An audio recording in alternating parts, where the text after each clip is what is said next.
Okay, ಇನ್ನ ಮನೆಯಲ್ಲಿ ಈ ಟಾಸ್ಕ್ಗಳೆಲ್ಲ ಆಗುವಾಗ ಬಹುಶಃ ಈ ಟೈಮೇ ಅನ್ಸುತ್ತೆ ಈ ಫೀಮೇಲ್ ಕಂಟೆಸ್ಟೆಂಟ್ಸು ಸ್ವಲ್ಪ ಫಿಸಿಕಲಿ ಅಷ್ಟೊಂದು ಸ್ಟ್ರಾಂಗ್ ಇಲ್ದಲೇ ಇದ್ದಿದ್ದು, ಎಲ್ಲ ಒಂದಿಬ್ರು ಅಷ್ಟೇ ಸ್ವಲ್ಪ ಸ್ಟ್ರಾಂಗ್ ಅನಿಸ್ತಾ ಇದ್ರು. ಎಕ್ಸಾಂಪಲ್ ನೀವು ಮತ್ತೆ ರಾಶಿಕ್ ಅವರೆಲ್ಲರೂ ನಿಮ್ ಕೈ ನೋಡ್ತಾ ನನ್ಗೆ ಕ್ವಶನ್ ಕೇಳಬೇಕು ಅನ್ನಿಸ್ತು. ಹೇಗಿದೆ ಮ್ಯಾಮ್, ಏನಾಯ್ತು ಒಂದ್ಸಲಿ ತೋರಿಸ್ಬೋದಾ ಕ್ಯಾಮರಾ?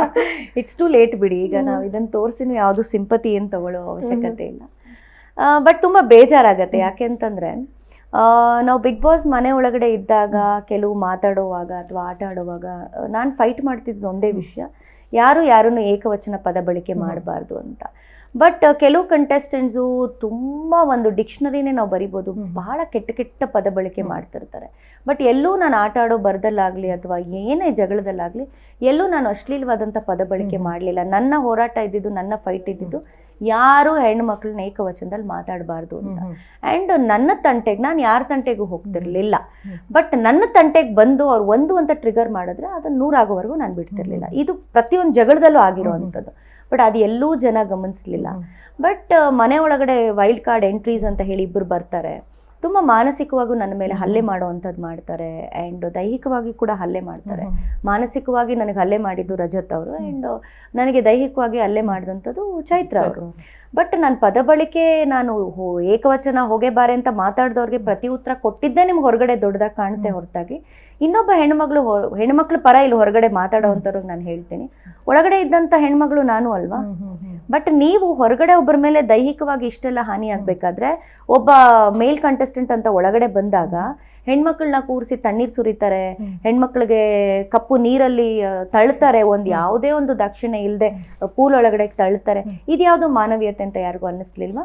ಮತ್ತೆ ದೈಹಿಕವಾಗಿ ಹೀಗೆಲ್ಲ ಹಲ್ಲೆ ಮಾಡಿದಾಗ ಈಗ ಕೂಗ್ತಾರಲ್ಲ ಹೊರಗಡೆ ಕೂತ್ಕೊಂಡು, ನಾವು ಈ ರೈಟ್ಸ್ ಅವರು ಆ ರೈಟ್ಸ್ ಅವರು ಏನೋ ಪದ ಬಳಕೆ ಮಾಡಿದ್ರು ಇದು ಮಾಡಿದ್ರು, ಇವರೆಲ್ಲ ಎಲ್ಲಿ ಹೋಗಿದ್ದಾರೆ ಈಗ ಅಲ್ವಾ?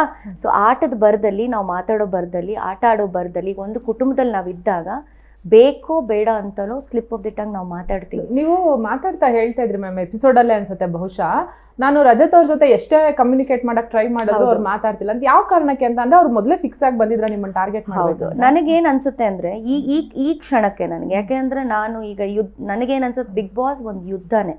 ನಾವ್ ಯುದ್ಧಕ್ಕೆ ಹೋಗೇ ಬಂದಿದೀವಿ. ಒಂದ್ಸಲ ನಾವೆಲ್ಲ ಈಗ ಯುದ್ಧಕ್ಕೆ ಬಂದ್ಮೇಲೆ ವಿ ಕೀಪ್ ಅವರ್ ಸ್ವಾರ್ಡ್ಸ್ ನಾವು, ಮತ್ತೆ ಅದನ್ನ ತಗೊಳಕ್ ನನ್ಗೆ ಇಷ್ಟ ಇಲ್ಲ. ಬಟ್ ನನಗಾಗಿರುವಂಥ ನೋವನ್ನು ಇವತ್ತು ನಾನು ಸೋಷಿಯಲ್ ಮೀಡಿಯಾದಲ್ಲಿ ನೋಡುವಾಗ ನಾನು ಬಹುಶಃ ಇದು ಹೇಳ್ಕೊಂಡಿಲ್ಲ ಅಂತಂದ್ರೆ ಇದು ನಾನು ಅದನ್ನ ಮುಚ್ಚಿಟ್ಟಂಗಾಗತ್ತೆ. ಈಗ ಅವರು ವೈಲ್ಡ್ ಕಾರ್ಡ್ ಕಂಟೆಸ್ಟೆಂಟ್ಸ್ ಆಗಿ ಒಳಗಡೆ ಬರ್ತಾರೆ, ಅವ್ರು ಪ್ರತಿಯೊಂದು ಆಟನೂ ತುಂಬಾ ಚೆನ್ನಾಗಿ ನೋಡ್ಕೊಂಡು ಬಂದಿರ್ತಾರೆ. ಸೊ ಅವ್ರಿಗೆ ಒಳಗಡೆ ಬಂದು ಯಾವ ರೀತಿ ಸ್ಕ್ರಿಪ್ಟ್ ಮಾಡಬೇಕು ಅನ್ನೋದು ತುಂಬಾ ಚೆನ್ನಾಗಿ ಗೊತ್ತಿರುತ್ತೆ. ಅಂಡ್ ಒಬ್ಬ ಮನುಷ್ಯ ಬಿಗ್ ಬಾಸ್ ಅಲ್ಲಿ ಉಳ್ಕೋಬೇಕು, ಒಂದು ಕಂಟೆಂಟ್ ಬೇಕು, ಸ್ಟ್ರಾಟಜಿ ಬೇಕು ಅಂದ್ರೆ ಯಾರಿಂದ ಏನ್ ನಾನು ತೆಗಿಬಹುದು, ಯಾರನ್ನ ಎಲ್ಲಿ ನಾನು ಟ್ರಿಗರ್ ಮಾಡಿದ್ರೆ ಏನ್ ಹೊರಗಡೆ ಬರುತ್ತೆ ಅನ್ನೋದು ತುಂಬಾ ಚೆನ್ನಾಗಿ ಗೊತ್ತಿರುತ್ತೆ. ಈಗ ನನಗೆ ಅವ್ರು ಪ್ರತಿಯೊಬ್ಬರಿಗೂ ಮನೇಲಿರುವಂತವ್ರು ಗೊತ್ತಿತ್ತು, ಅಶ್ವಿನಿ ಅವ್ರಿಗೆ ನಾವ್ ಏಕವಚನ ಪದ ಬಳಕೆ ಮಾಡಿದ್ರೆ ಅವ್ರಿಗೆ ಟ್ರಿಗರ್ ಆಗ್ತಾರೆ, ಇನ್ನೂ ಒಂಚೂರು ಏನೋ ನಾವು ಮಾಡಿದ್ರೆ ಟ್ರಿಗರ್ ಆಗ್ತಾರೆ ಅನ್ನೋದು ಗೊತ್ತಿತ್ತು. ಸೊ ನಮ್ ಪಾಡಗ್ ನಾವಿದ್ರು ಕೂಡ ಅವರು ಬಿಗ್ ಬಾಸ್ ಅಲ್ಲಿ ಅವ್ರು ಕಂಟಿನ್ಯೂ ಆಗಬೇಕು ಅಥವಾ ಅವ್ರು ಬೇಳೆ ಬೇಯಿಸ್ಕೋಬೇಕು, ಅವ್ರ ಜರ್ನಿನ ಕಂಟಿನ್ಯೂ ಮಾಡ್ಬೇಕು ಅಂತ ಬೇಡ ಅಂತಂದ್ರು ಕೂಡ ನೀವು ಬಂದು ನನ್ನ ಹತ್ರ ಕಾಲ್ ಕೇರ್ಕೊಂಡು ಜಗಳಕ್ಕೆ ಬರ್ತಿದ್ರಿ ಅಂತಂದ್ರೆ ನಿಮ್ಮ ವ್ಯಕ್ತಿತ್ವಗಳು ಏನು ಅಂತ ಗೊತ್ತಾಗುತ್ತೆ. ನೀವು ಒಂದು ಹೆಣ್ಣು ಮಗಳನ್ನ ಯಾವುದೇ ಒಂದು ಇದಿಲ್ಲದೆ ಆ ರೇಂಜಲ್ಲಿ ನೀವು ಸ್ವಿಮ್ಮಿಂಗ್ ಪೂಲಿಗೆ ತಳ್ತೀರಾ ಅಂದರೆ ನಿಮ್ಮ ಮನಸ್ಥಿತಿ ಏನು ಅನ್ನೋದು ನಾನು ಇವತ್ತು ಅದನ್ನು ಅರ್ಥ ಮಾಡ್ಕೋಬೇಕು. ನಾನು ಮಾತಾಡಿದ್ದೀನಿ, ನಾನು ಮಾತಾಡಿಲ್ಲ ಅಂತ ಹೇಳಲ್ಲ, ಯಾಕೆಂದರೆ ನಾವು ಮಾಡೋಕ್ಕೆ ಏನೋ ಹೊರಟಿದ್ದು ಅದಾಗಿದೆ ಏನೋ ಬೇರೆ. ಬಟ್ ಎಷ್ಟೋ ಸಂದರ್ಭಗಳಲ್ಲಿ ನಮ್ಮ ವ್ಯಕ್ತಿತ್ವ ಅದಲ್ಲ ಅಂತ ಆದರೂ ಕೂಡ ನನ್ನನ್ನು ಅದಕ್ಕೆ ಫಿಕ್ಸ್ ಮಾಡಿಬಿಟ್ಟಿದ್ರು. ಇವರು ಇಲ್ಲಿದ್ದಾರೆ ಅಂದರೆ ಇವ್ರು ನಾವು ಉಳ್ಕೋಬೇಕು ಬಿಗ್ ಬಾಸಲ್ಲಿ ಅಂದರೆ ಅಶ್ವಿನಿ ಅವ್ರ ಜೊತೆ ಜಗಳ ತೆಗಿಬೇಕು. ಸೊ ಬರ್ತಾ ಬರ್ತಾ ಬರ್ತಾ ಅದು ತುಂಬ ಎವಿಡೆಂಟಾಗಿ ಕಾಣಿಸ್ತಾ ಹೋಯ್ತು. ಬಟ್ ಅದು ನನಗೆ ಅರ್ಥ ಆಗಿದ್ದು ತುಂಬ ಲೇಟಾಗಿ. ಯಾಕೆ ಅಂತಂದರೆ ನಾನು ಬಿಗ್ ಬಾಸ್ ಆಟ ನೋಡ್ಕೊಂಡು ಹೋಗಿದ್ದವಳಲ್ಲ. ಸೊ ಆ ಆಟನ ನಾವೆಲ್ಲ ಆಟ ಆಡಕ್ಕೆ ಹೋಗಿದ್ವಿ. ಇನ್ ಕೆಲವರು ಆಟ ಆಡೋರನ್ನ ಹಾಳು ಮಾಡಕ್ ಬಂದಿದ್ರು. ಆಟವನ್ನ ಹಾಳು ಮಾಡೋದೇ ಒಂದು ತಂತ್ರ ಅನ್ನೋದು ಅರ್ಥ ಆಗಿದ್ದು ನನಗೆ ತುಂಬಾ ಲೇಟ್ ಆಗಿ. So that was a difference. ಯಾಕೆ ನನ್ನ ಕೈಯಲ್ಲಿ ಇವತ್ತು ಕಪ್ಪಿಲ್ಲ ಅಂದ್ರೆ ಅದೇ ನನಗೂ ಅವ್ರಿಗೂ ಇದ್ದಂಥ ಡಿಫ್ರೆನ್ಸ್.